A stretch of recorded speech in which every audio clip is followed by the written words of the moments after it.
À Dieu soit la gloire pour cette bénédiction de participer à cette émission. Notre Dieu règne encore. Prions le Seigneur.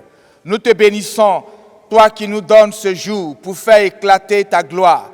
Viens, prends contrôle de ces instants. Bénis l'écoute de ta parole. Bénis ces paroles qui vont être partagées au nom de Jésus-Christ de Nazareth. Amen. Je voudrais vous inviter à prendre votre Bible avec moi et à ouvrir au livre de 1 Chronique, chapitre 15, et nous lirons du verset 11 au verset 13. 1 Chronique, chapitre 15, verset 11 à 13. Et il est écrit, « David appela les sacrificateurs Sadoc et Abiatar, et les Lévites Uriel, Al-Sajar, Joël, Shemaïja, Eliel et Aminadab. Il leur dit, vous êtes les chefs de famille des Lévites, sanctifiez-vous, vous et vos frères, et faites monter à la place que je lui ai préparée l'arche de l'Éternel, du Dieu d'Israël. Parce que vous n'y étiez pas la première fois, l'Éternel, notre Dieu, nous a frappés, car nous ne l'avons pas cherché selon la loi. » Je reprends le verset 13. « Parce que vous n'y étiez pas la première fois, l'Éternel, notre Dieu, nous a frappés, car nous ne l'avons pas cherché selon la loi, parole du Seigneur. Amen. » Il est question pour nous ce jour de parler du thème « Restaurer la voix du Seigneur ». Restaurer la voix du Seigneur. David dit dans le verset 13 de 1 Chronique 15 que nous avons lu, « Parce que vous n'y étiez pas la première fois, l'Éternel, notre Dieu, nous a frappés, car nous ne l'avons pas cherché selon la loi. » Comment chercher l'Éternel selon la loi? Comment marcher selon la loi? Comment pratiquer la loi de l'Éternel en ces temps difficiles? David reconnaît que la première fois qu'il a eu à cœur de faire venir l'arche de l'Éternel, il n'a pas consulté Dieu, il n'a pas pris appui sur la parole de Dieu, il n'a pas fait selon les principes de l'Éternel. Vous savez, l'arche avait été enlevée par les Philistins, l'arche avait été placée chez Dagon. Dagon est tombé par plusieurs fois jusqu'à être émietté. Et quand les Philistins devaient faire partir l'arche, ils ont mis l'arche sur des bœufs. Et de loin, ils ont regardé l'arche qui allait vers le camp d'Israël.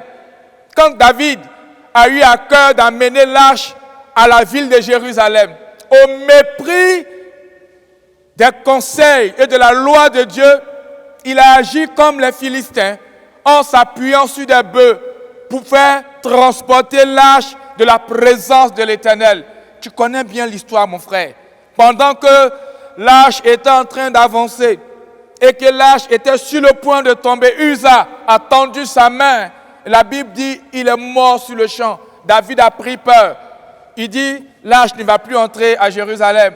L'arche est allée loger chez Obed pendant 3 mois, pendant un temps. Et aujourd'hui, David a préparé encore le lieu et cette fois-ci, il prend sur lui d'aller vers les sacrificateurs. Car il dit, quand nous n'avons pas fait ainsi, l'Éternel a fait une brèche. Ecclésiaste dit, au jour du malheur, nous devons réfléchir. Je veux t'inviter à une pause. Je veux t'inviter à la méditation à travers les événements que nous vivons, à travers les saisons que nous traversons. Est-ce que tu t'es assis? Est-ce que tu as médité? Est-ce que tu as réfléchi? Est-ce que tu es entré en toi-même, comme David, pour qu'aujourd'hui, tu puisses chercher à restaurer l'ordre divin, l'ordre qui vient de Dieu, l'ordre selon la parole de Dieu. David a dit, pour cette fois, je ne vais pas continuer de faire comme avant. Je ne vais pas continuer de pratiquer ce que j'ai pratiqué avant. Autant me conformer à la loi de l'Éternel. Et la Bible dit, il a pris sur lui alors d'agir selon la loi de l'Éternel. Mon intervention ce matin est une invitation à la méditation, est une invitation à la réflexion. Comment tu vis? Quelle est ta vie de prière aujourd'hui? Quelle était ta vie de prière avant? Quelle était ta vie de consécration avant? Est-ce que Dieu était au centre de tes décisions? Est-ce que Dieu était celui par lequel tu organisais ta vie? Alors que l'Éternel nous donne une deuxième chance après le Covid et qu'aujourd'hui nous avons la grâce de retourner à nos activités, de retourner à ce que nous faisions. Qu'est-ce qui doit changer? David a pris sur lui d'aller vers les Lévites, car c'est eux qui étaient établis pour porter l'arche, c'est eux qui étaient mandatés, c'est eux qui avaient été assignés par le ciel d'organiser le transport de l'arche. David a eu à cœur d'agir selon la loi de l'Éternel. Alors que le psaume 119 nous dit que sa parole est une lampe à nos pieds et une lumière sur notre sentier. Est-ce que cette parole-là est la lampe à tes pieds? Oh, tu me répondras, oui, elle est la lampe à mes pieds. Mais je vais te rappeler qu'en Matthieu 25, les 10 vierges avaient toutes des lampes. La différence, c'est qu'il y a des lampes qui n'éclairent pas. Il y a des lampes qui ne sont pas allumées. Il y a des lampes qui manquent d'huile. Il n'y a pas longtemps encore, nous avons commémoré la venue du Saint-Esprit. Dans ce temps de restaurer la voie de Dieu, de restaurer le chemin de Dieu, tu ne peux pas le faire sans l'équipement, sans l'aide du Saint-Esprit. En Matthieu 25, celle qui avait été qualifiée d'être sage était celle qui avait une lampe, mais qui avait de l'huile dans leur lampe. Les autres avaient une lampe, mais manquaient d'huile. Quand elles sont allées chercher l'huile, le maître a dit, je ne vous connais pas. Alors que tu vis maintenant après cette saison du Covid, quel est l'état de ta lampe? Quel est l'état de ta vie? Comment tu marches? Comment tu organises? Quelle est ta consécration? Quel est ton niveau de mariage, de sainteté? Quelle est ta vie de jeûne, ta vie de prière? Est-ce que tu continues par faire comme avant?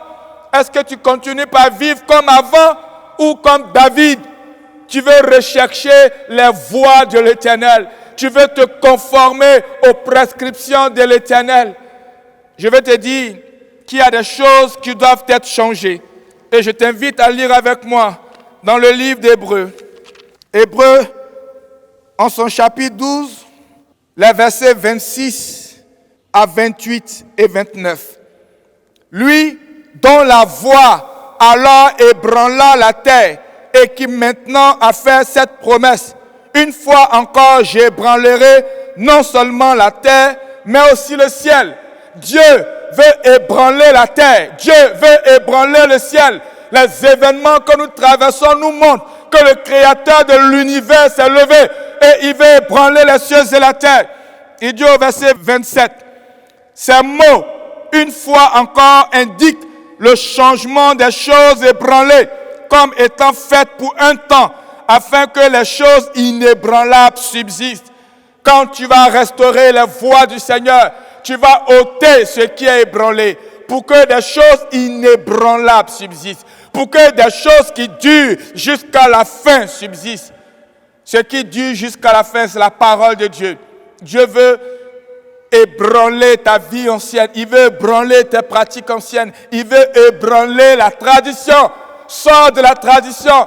Il veut t'inviter à une relation forte avec son esprit pour que des choses inébranlables, des choses qui ne passent point, demeurent dans ta maison. Si tu veux que ton mariage demeure, si tu veux que tes enfants demeurent, si tu veux que ta vie demeure, il y a une vie après cette mort-ci. C'est maintenant que tu la prépares, en t'assurant de marcher conformément à sa parole, en restaurant ta vie, en restaurant les voies de Dieu, en restaurant ta vie de prière, en restaurant ta consécration.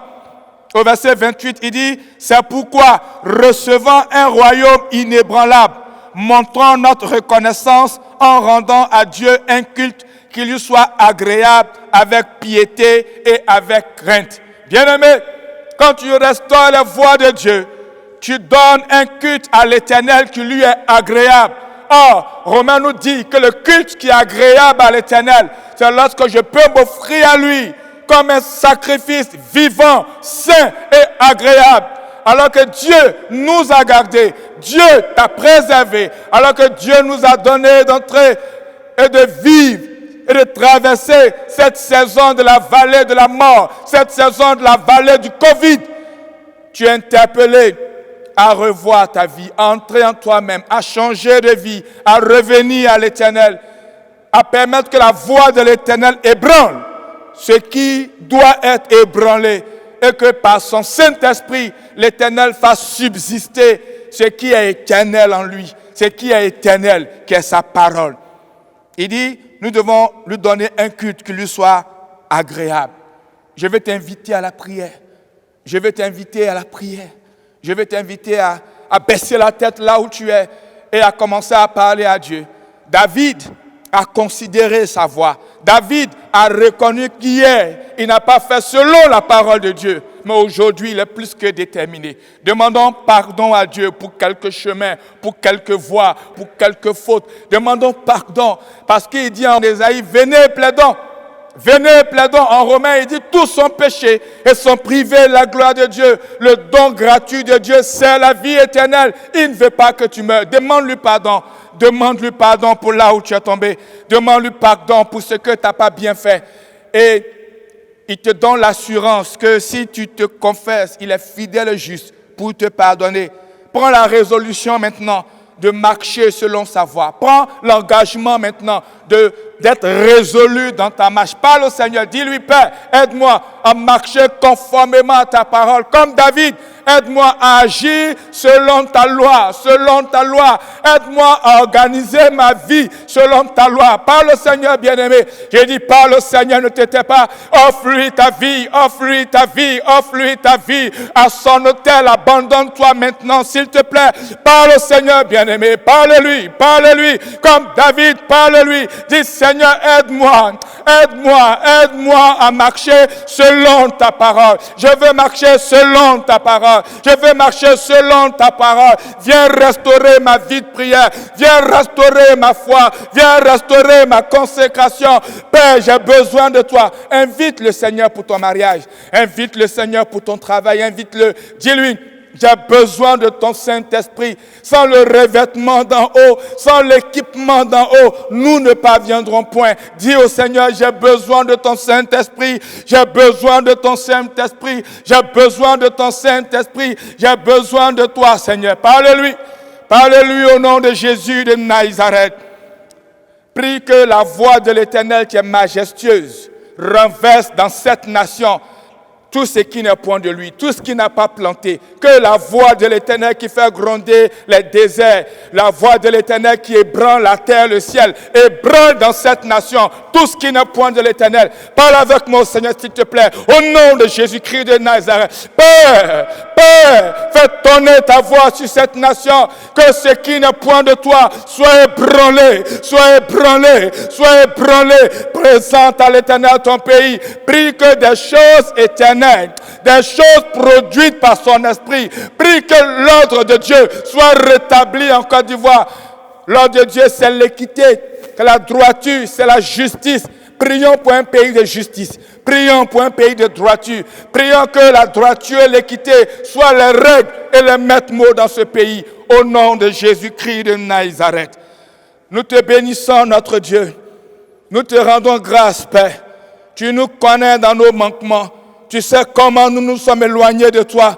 Mais même quand tu as envoyé Jonas, ta volonté était que nous revenions à toi. Ta volonté n'était pas de détruire Ninive. Aujourd'hui encore, ta volonté n'est pas de nous détruire. Merci. À travers cette parole aujourd'hui, nous reconnaissons que nous sommes allés loin. Mais nous revenons à toi. Nous revenons à toi. Désormais, notre Dieu, nous voulons marcher d'après ta voix, d'après ta parole. Nous voulons restaurer notre relation avec toi. Nous te bénissons parce que tu vas nous aider à t'offrir un culte raisonnable, un culte que tu agrées. Donne-nous de marcher selon tes écritures. Bénis mon frère, bénis ma soeur, bénis ton peuple qui écoute cette émission. Que toute l'honneur, toute la gloire à toi seul soit rendue au nom de Jésus-Christ de Nazareth. Dis Amen, Amen, Amen, Amen. Que Dieu vous bénisse, que Dieu vous bénisse.